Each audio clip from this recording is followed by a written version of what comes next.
Pag-asa, pagsusumikap at pagtutulungan. Ito ang patuloy na pinanghahawakan ng mga kababaihang miyembro ng Maya Pleiades Organization mula sa 10 barangay sa Tarlac City.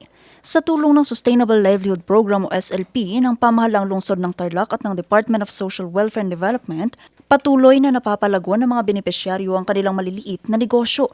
Mula noong ika-4 hanggang ika-6 ng Marso, nagsagawa ng pagbisita ang City Social Welfare and Development Office sa mga kababaihan sa mga barangay ng San Rafael, Mapalaksyaw, Maligaya, Ungot, Mapalad, Sinait, San Juan de Mata, Bantog, Kutkutdos at Asturias.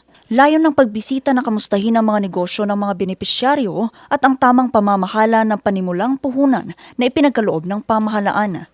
Sa ilalim ng SLP Microenterprise Development Track, bawat kwalipikadong benepisyaryo ay tatanggap ng 15,000 piso na seed capital fund. Ginagawa po namin sa monitoring, pinupuntahan namin yung mga Maya Pleiades Organization para po doon sa kanilang business.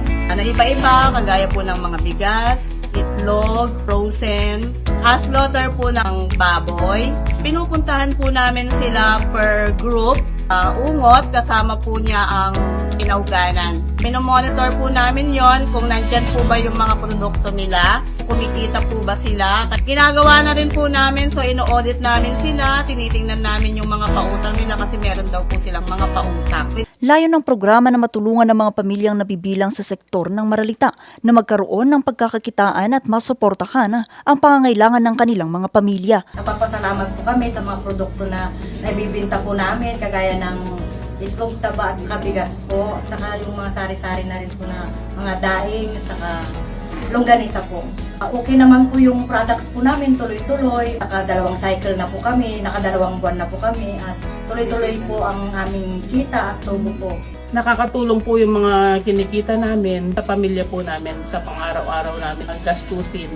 Samantala nadagdagan pa ang kaalaman ng mga Maya Pleiades matapos isagawang candy making training para sa mga kababaihan mula sa barangay ng San Roque at barangay Ligtasan. Pinangunahan ito ng Tarlac Center for Learning and Skills Success o TCLAS sa gabay ng trainer na si Dan Gacusa. Dito natutunan ng mga kalahok ang tamang proseso ng paggawa ng iba't ibang uri ng candy, mula sa paghahanda ng mga sangkap hanggang sa paglikha ng makukulay at kaaya-ayang sweet treats na maaari nilang pagkakitaan. Higit sa isang pagsasanay, nagbubukas din ito ng panibagong oportunidad para sa dagdag na kabuhayan ng mga kababaihan sa komunidad. Patuloy namang sinusuportahan ng lokal na pamahalaan ang mga ganitong programa sa pamumuno ni Mayor Susan Yap, Governor Christian Yap at Vice Governor Lita Aquino. Vanessa Bugtong, RNG News.